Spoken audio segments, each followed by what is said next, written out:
Hello and welcome back. We have 9 holes remaining in the 2019 Professional Disc Golf Association World Championships. What a week it has been. I can't wait to see how this thing finishes up. Big Sexy Commentary here with you. Nate Sexton, Jeremy Koling. And after 9 holes in our 5th and final round, we have seen the dream come to an end for 2 players. James Conrad and Emerson Keith are essentially out of the title race. But Ricky Wysocki, with the 6th down, has stormed his way into contention. Paul McBeth still with kind of a stranglehold on the World Championships. 3 strokes for him going into the easier of the 2 9s is a tough thing to make up. But we've seen some runs here. Chris Dickerson playing well. He has jumped up to the tie for 3rd place. You have jumped up to the tie for 6th place. There's all sorts of moving and shaking going on now. Can Emerson turn things around? Can he still finish in the top 5, the top 3 even? Can James do the same? So many storylines going on right now. Let's get right into it. Yeah, the back 9's so attackable. You know, Emerson can definitely turn it around if he can get his head going. Hole 10, par 3, 450 straight away. OB long, OB left. Ricky looks like he's got a mid-range in hand. It's only 450 after all. Yeah, sure. Why would you go with anything that fast? I think he should probably slow it down maybe a little bit. And that's inside the circle.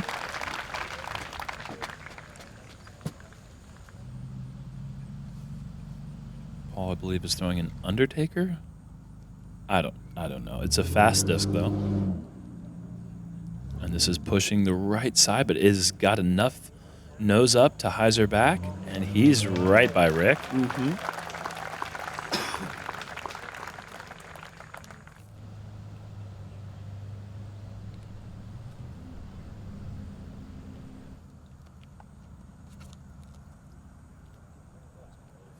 Guys are quick.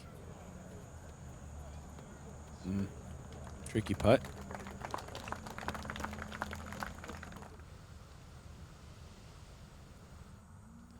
Emerson going with his signature Lad 264 Explorer. And that is up. That's looking really good. That is tracking a little bit left. Oh, he comes up a bit short of Paul and Ricky, but he's certainly within Emerson Keith putting range.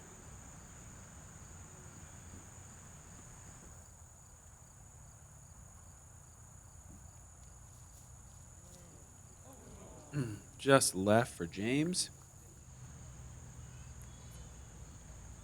This would be big for Emerson, I feel. This is big for the state of Texas. Sorry, Texas. I didn't mean to put you on the map like that. Just a little bit left, and the frustration is certainly starting to set in, if it hasn't already. Yeah, it certainly has.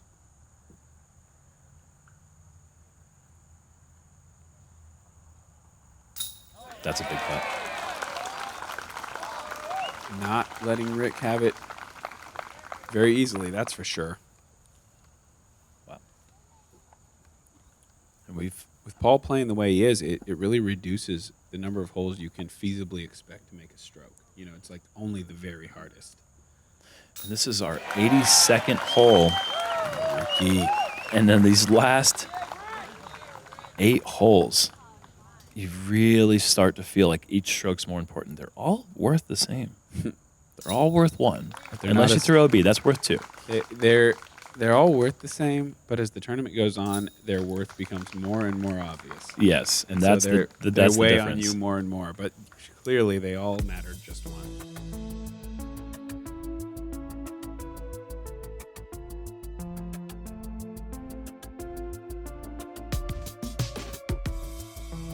Hole 11, par 3, 300 feet. This one's got OB all around it. Forehand is a popular play as well as turnover putter, though it is blind from the tee. That's really the only thing that makes this hole difficult.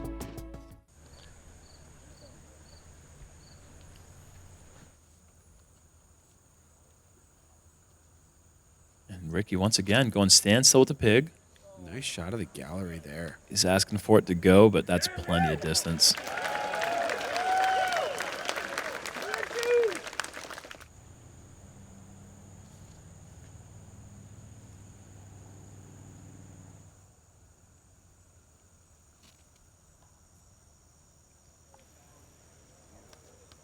Paul again. You know, if he just matches Rick stick for stick, he's going to be the world champion.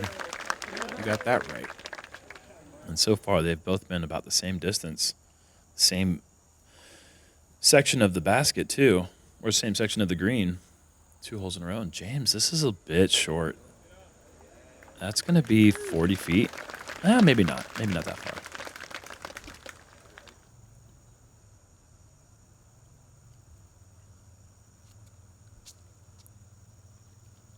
Emerson's so smooth. That's a great shot. Let's start getting some green on that scorecard, Emerson. Come on, buddy.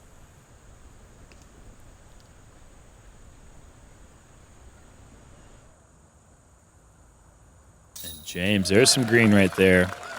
And we're rooting for all these guys. We don't have any favorites or anything like that, but it's like when a player who hasn't been in this situation is there, you just want nothing but the best for them. You know, I think everyone has to be rooting for the underdog. And I think Emerson understands that that was his position coming into this round. No one expected him to be here. That he's even in the position that he's in is just incredible. Yes. You know, has been so entertaining for all of us to watch. We expect these things from Ricky. We expect these things from Paul. And James has done so well in the last couple of years. We expect this from James. We have not seen Emerson Keith on this stage, and I know we've said it over and over throughout the event, but it's just so cool to see a new face in this position. Hole 12, par 3, uphill, 354 feet. The basket right behind the base of the giant water tower. Island green, so you can lay up, though none of these players will. Going to play the big backhand hyzer, try to sneak it just around the back of the water tower and find that roughly circle 1 sized area of safe land where you can make your birdie.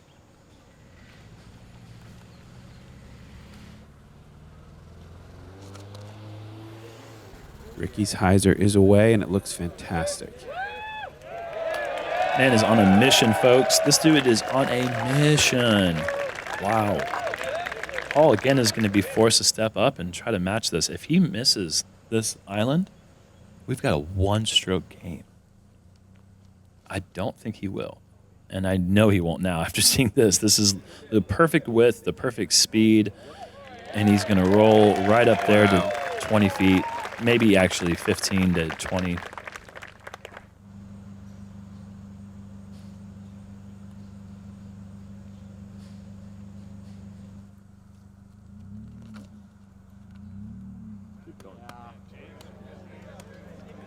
Nice shot, James. James skipping off Paul's disc.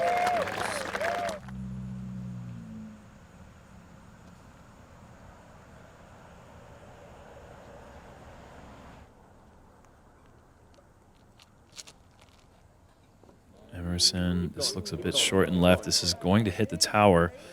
Don't. Please don't. It did. It did again. Oof. To the drop zone for Emerson. Pretty simple hyzer. He certainly hasn't thrown his best shots this round. I mean, he's missed an uncharacteristically short putt. But, man, a lot of these OBs have just been really bad breaks. The kick on 2, the slight rollout on hole 6, the water tower rollout now here on hole 12. Yeah, I hate that because he's just so close to actually not playing that bad of a round for him. Yeah. Or for anyone. But, man, another bogey for Emerson. Paul picking up the birdie, and James and Ricky just mere formalities here with just tap-ins.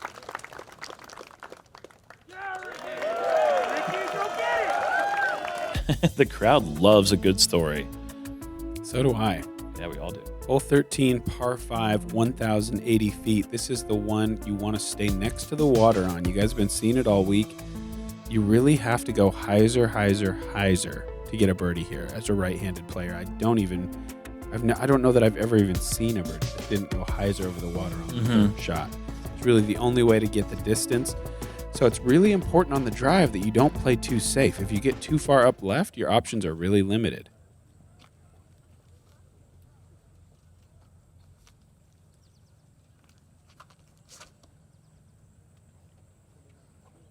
This is in a bit of danger of doing just that, I think.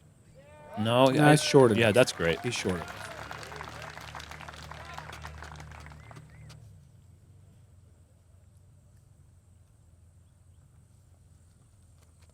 And who's going to be the guy to 3 this hole in the final round? There's been one every round we've played out here so far. Really? There was a oh, there've been 2 so far. Well, yeah, 2. Yeah, and this is the final round. Yeah, got you. This is the 3rd time through Eureka, so Yeah, it's just like clockwork. We're going to see a 3, I guess. hopefully on video. Most likely not, though. Don't get your hopes up, people. James has thrown a good one. It's hard to see if that's in the ideal position or not. He's got a lot of distance, but if that's too far left and too long, Yeah, it's really going to pinch off that angle on his second shot. This is looking nice from Emerson, though. yeah, that's great. Just a little bit past Ricky.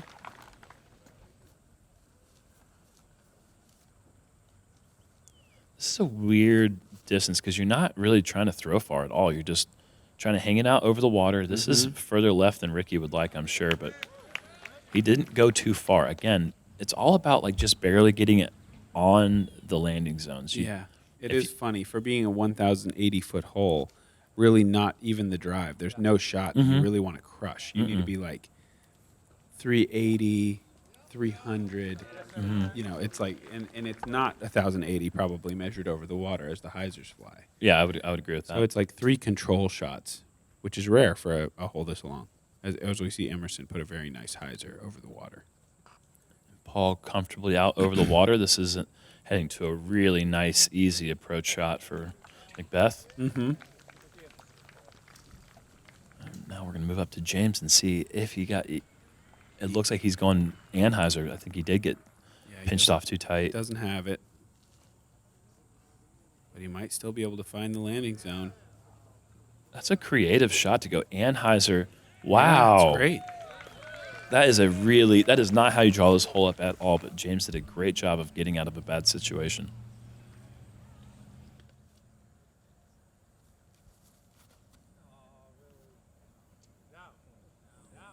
Rick needs to keep this fire going, and this is heading way up the hill. Needs to get down. OB. And Rick is out of bounds. Oh, no. And if there is a situation where Paul can really extend that lead and make it comfortable on his way into the final few holes, right now's the time. Now James stays below the hole, nearly finds the water. But a really potentially costly misstep for Ricky here. I got to think it's going to be costly.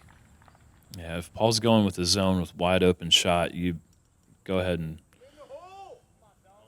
you wouldn't want to bet against him. Great shot.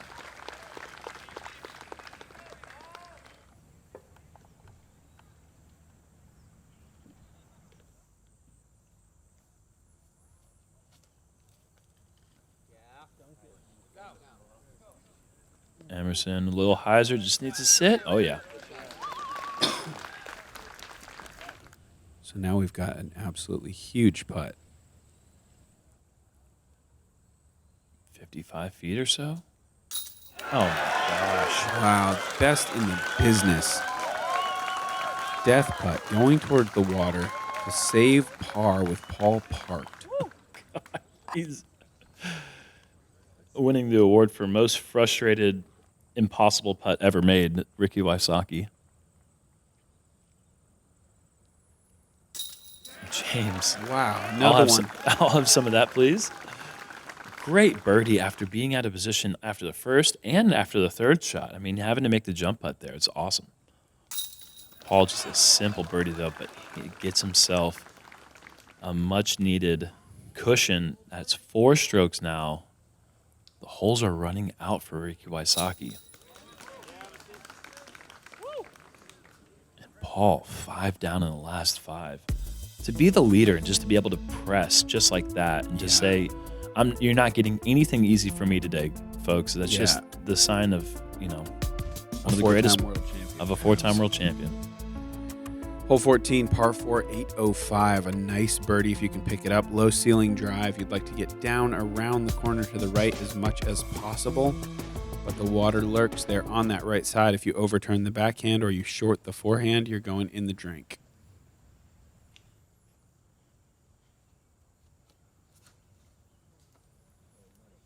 this is looking perfect. Nice shot, Paul. Fantastic shot. I wonder how nervous he still gets. I think still pretty nervous, but you know, he's like any great athlete in any sport. I think heavy nerves become your ally. Mm-hmm. You're nervous, but it allows you to find a place of focus that you otherwise can't find. Yep.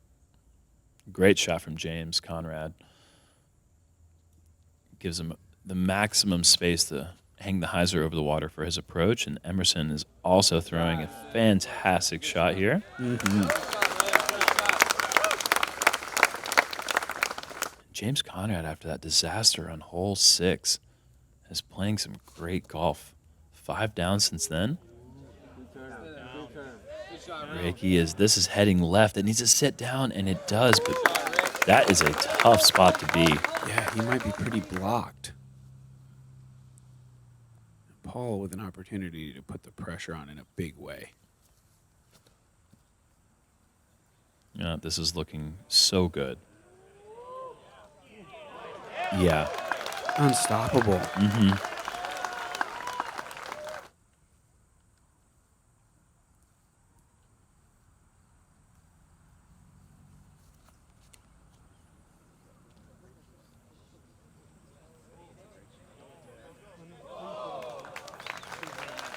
Beautiful shot from Emerson. Mm-hmm. Rick, this is so wide over the water. Where is it? Oh my gosh, that is so good. And behind the tree. That is amazing. This man is locked in right now.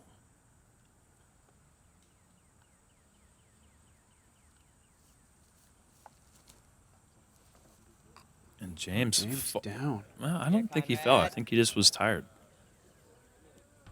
MD4? I think he just went MD4, MD4 Mid-range. on a 400 or 805 foot hole. You try doing that. Okay. I got a par.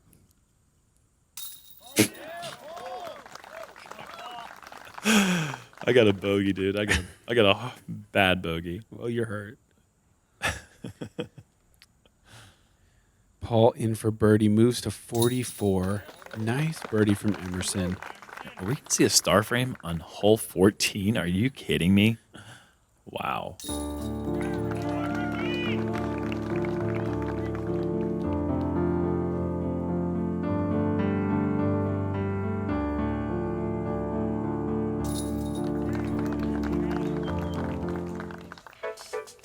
Star frame, fantastic golf from these guys. Hole 15, par 3, 315 going up the hill. We saw Paul have a little bit of a putting meltdown here in round 3. He missed 2 putts. I wouldn't call it a meltdown. I mean, when you're a 3 putt from inside the circle, yeah, when you're Paul McBeth, that's as meltdown as it gets. Okay. Elevated basket up top, forehand, turnover putter. Turnover mid-range, those are the likely plays. You see that mandatory pull not likely to come into play as Paul goes with the putter, a little bit Anheuser, gliding up to the basket and hitting the hay bale. Are you kidding me? He's just going to birdie every hole? Incredible. I'm going to see this one more time. And this is going to put him 8 down in the last 9 holes. And just to think that Rick hasn't he's only fallen off 1. I mean, that in itself is impressive, but yeah. Paul is he will not. Well, he's only fallen off 1 if Ricky can step up after this and birdie the hole. You're right. James. Oh, we're going to take a look at that line. And that is another backhand Anheuser that is... It didn't hit the hay bales, so we're going to give that a 9.7. Mm-hmm. Could we see a triple? It is the Worlds, after all. And here we go.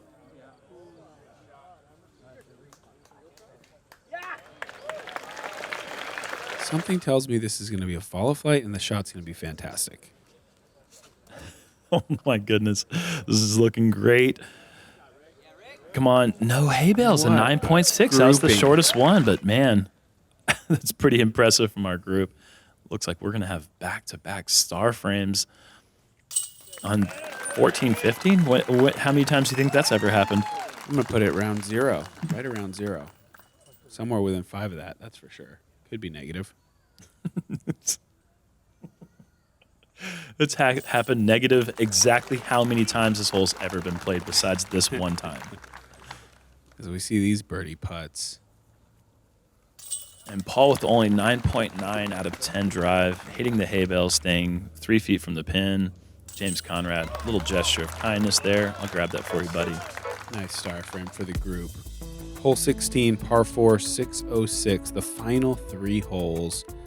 This one is not the hardest hole on the course, though it does have some tough rough on the right, OB on the left. You see players go with roller or low backhand or forehand. You've got that mandatory pull in play late, and then a little bit of a blind approach as you come down the hill, but you can really sight it based on that second tree. I think if Paul is able to keep his drive clean here, throw the roller, stay in bounds, I think he secures himself a world championship. 4 strokes. Yeah. Worst case scenario, you take a bogey on hole 17. This is looking like the perfect amount of cut. And it hits that tree. This is rolling downhill, but okay, it has stayed safe. Yeah. And that's actually in the wide open. I think Paul should be able to throw a sidearm low or maybe even a putter straight up the middle at the basket. I don't think he's in any danger of still securing the birdie.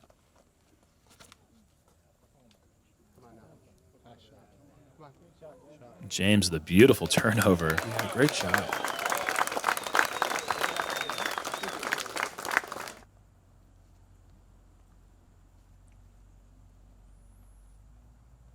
Emerson up next.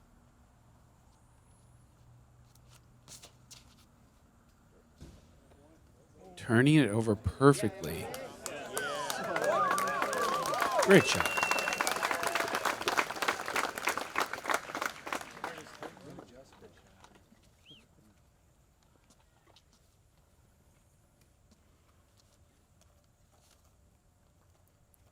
Ricky with the aggressive roller might be thinking about trying to get up to the basket, but this is turning too quick.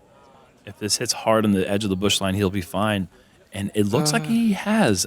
We saw that before where he was able to just jump putt out. I think he might be in the same position. Yeah, he's so far up there. You forget how how much power that roller has on it.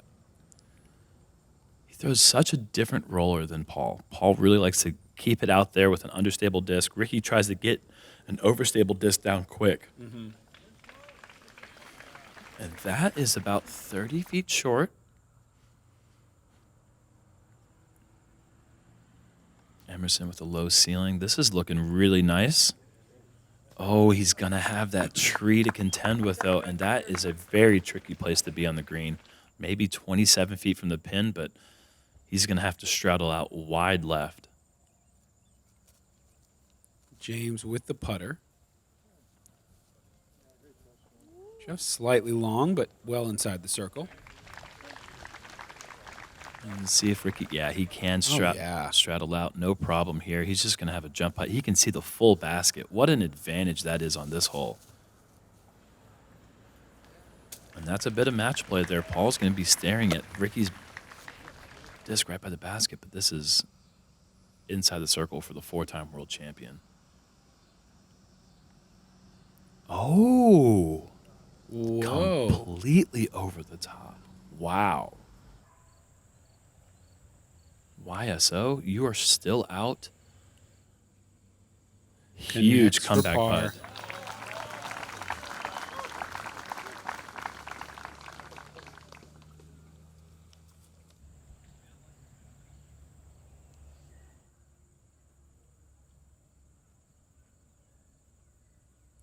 And with the island hole looming, I feel, just a par there. That's a wide enough crack for Ricky because we saw Paul miss the island in round 1. An automatic 4. Yep. Big putt for Emerson. Wow, great putt. That is incredible balance. That is so good. And Emerson is 2 back of James Conrad in that race for 3rd place with just 2 holes to go. Ricky chipping away 1 stroke more in his advantage. So he's only 3 back. A bogey here from Paul.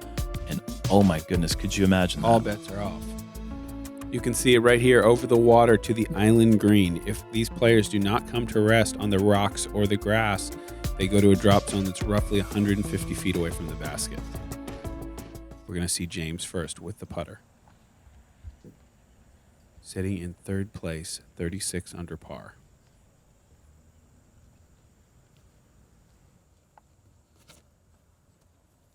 This is pretty left. That needs to sit. Oh, wow. He has just hung on the left side of the green.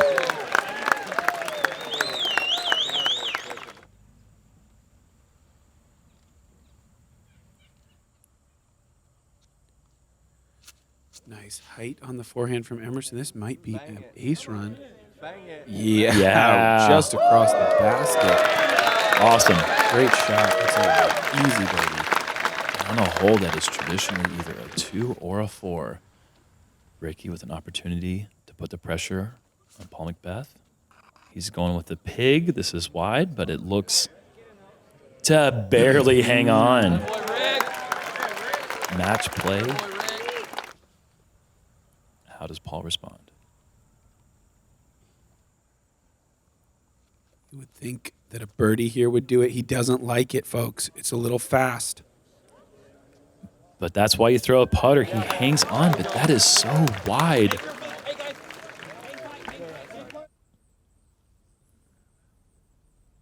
Paul with the birdie putt. Off left.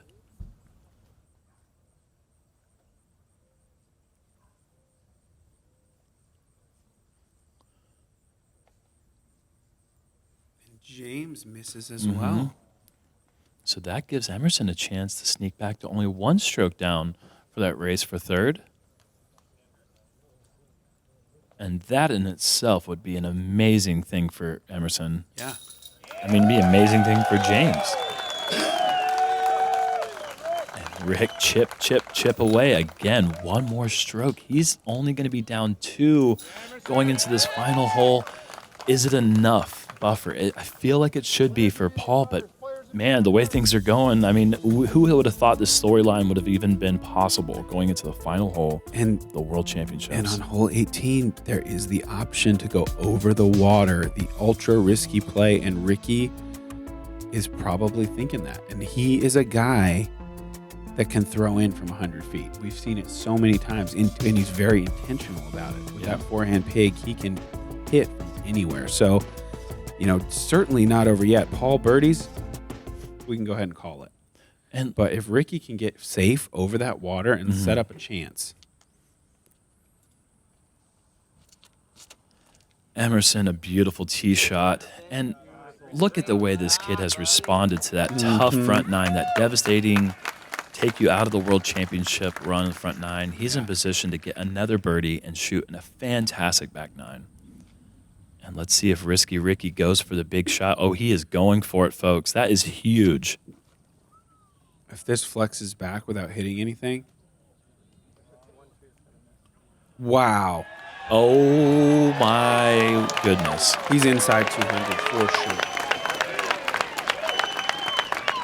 That is a gigantic tee shot.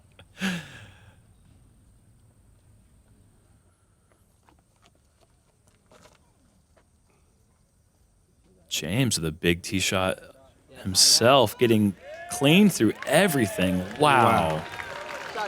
What a crush.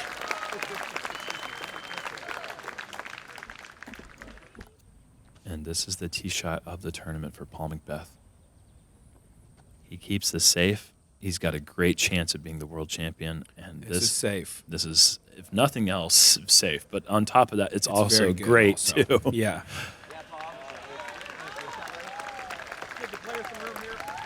And that is typically the longest tee shot on your card, and I think he might be the first one to throw. These drives were just outrageous, and he is. Okay, this is for your world championship. Can he get this thing to the basket. I don't think so. That's low. That is very low. Mm-hmm. But it's safe. The only mistake is throwing that out of bounds, left or long of the pin. He is forcing Ricky to have to make a throw in here. Yes. Emerson, this needs to dance a little bit. Don't dance too much, though. Come on. Don't dance too much. That's curling. Fantastic. Emerson Keith, hats off to you, my friend. And he is going to hear it. The show that he's given us this week. I can't imagine the reception he's going to get when he gets back home for the birth of his baby. Oh, James. Oh, no. So James Conrad, all of a sudden, he's in a position where if he doesn't make that putt, there's going to be a two-stroke swing for Emerson, and Emerson will retake third place for himself. Ricky with the pig. Oh my God. It was that close. What a charge. Oh, man, you can't be upset if you're Ricky, but at the same time, inches. Ricky is putting for 14 under. Course record. Tying Eagles mark. And Beth just needs a layup now. And he does that beautifully around the tree. And that's all she wrote, folks. Wow. What a battle. It's coming down to one shot. And they're trying to figure out where James went out of bounds. And this putt right here is worth a lot of money. You think about bonuses from your sponsors, the difference between third and fourth. And just getting a World's Trophy, a podium finish. Yes. And of course he will. He has made, it's got to be 10 now. He has made so many amazing jump putts. What a way to finish the World Championships. James Conrad, you are the man. And Ricky from Circle's Edge. For 14 under. Why not, man? Why not? 25 under in the last 2 rounds.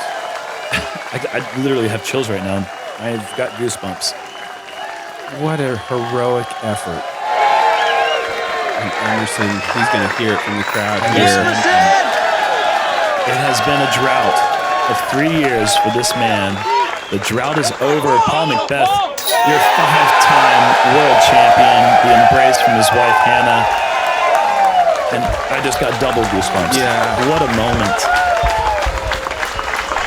Switching sponsors, Paul McBeth in the offseason, now playing for Discraft. And in one season, he has rewritten a new chapter in his career. Ladies and gentlemen, introducing your 2019 PDGA Professional Disc Golf World Champion and 5-time World Champion, Paul McBeth. The king is back, folks. That has got to be such a sweet feeling for him. His friend Nate Heinold presenting the World Championship trophy. Hats off to Nate Heinold for the way that him and his crew ran this World Championships and a ledge stone as well. I mean, incredible year for himself. I'm going to put his name in the hat for TD of the year. PDGA as well as we saw Joe Shargaloff joining him, the executive director of the PDGA. Emotional moment for everyone in the McBeth family and McBeth's fans all over the world. Wow. What a charge Look he at that put back on. nine. Guys. He made it impossible, and Rick almost did the impossible. To come back from way behind, 14 under as we look at the final leaderboard. Paul, Ricky Fire Emoji Wysocki, Conrad and Keith tie. I knew if I just shot great the rest of the way, it wouldn't get too close. So, like I said, at the end of the round, that's really where I had the hiccups, which luckily I had enough by then. I was going to say, it felt at least on the course like it was kind of a battle between you and Rick. Were you feeling that same kind of push? Definitely. After, like I said, Emerson had those unfortunate starting holes. Rick was right there pushing it. I had no clue what scores were. I kind of just knew I was up 4, I was up 3, I was up 6, so I kind of just knew that. And then when we just added up the scorecards, I was like, he shot 14. Like, that was wild. So had no clue what the scores were, but just what my lead was at the whole round. I was 13 strokes back at one point, and I ended up losing by 1 and had almost threw it in the last hole to tie it up. So, I mean, that says something in itself, the fact that with an infected finger. So, I mean, didn't have full range of motion, and it's really affected me the first couple days. I didn't really talk about it too much, but then it kind of got out there, and it really started today. It was really good. So I think that it's really just showed the first couple days I really struggled, and I don't want to blame it on the finger, but it definitely affected me in a negative way, and those were my worst rounds of the tournament, and that's what really, at this point, took me out of the event. So who knows what would happen if I had a clean finger, no injuries, but it is what it is, and I'm just happy that I came back and shot 2 course records to finish. Yeah, I mean, it's definitely bittersweet after, the way I pushed, and, I knew from the start of the round that there was definitely an opening. Nobody's invincible in this sport. There's a lot of variables that can happen, so it doesn't matter who you are. I said it before the round, and, I totally had a chance to win, and I even missed some opportunities. So, I definitely had a chance to win. I didn't capitalize, but I knew from the start I had to be aggressive, get a lot of birdies, and that's what I did. Do you kind of see this as just the first steps? Like, what should we expect now from Emerson Keith down the road? I'd like to think that we can expect more from me. I mean, this was my first time being in this position, and I feel like next time I can handle it better. You had your dad on the bag today. What was that like for you? That was awesome. He just showed up this morning and surprised me. Shout out to all the guys back in Dallas that made that happen. They put some money together and got him a plane ticket late last night, and he just showed up this morning. That was really cool to have him here. It was a great experience. I mean, yeah, sure, my last round wasn't good, but I did birdie the last 6 holes to shoot under par. I shot 2 under, I think, to tie for third. And if you would have told me that I was going to get third at Worlds this year, I would have been happy. Someone said, "You're going to get third, you don't have to play at all," I would have taken it. Who wouldn't have? Incredible stuff from Emerson Keith. Incredible stuff from our 5-time world champion. And what a heroic run, 2-time world champion. And his run at the World Championships since 2012 has been outrageous. What does he have? 3 second places and 2 world titles? All top 10 finishes for Ricky Wysocki.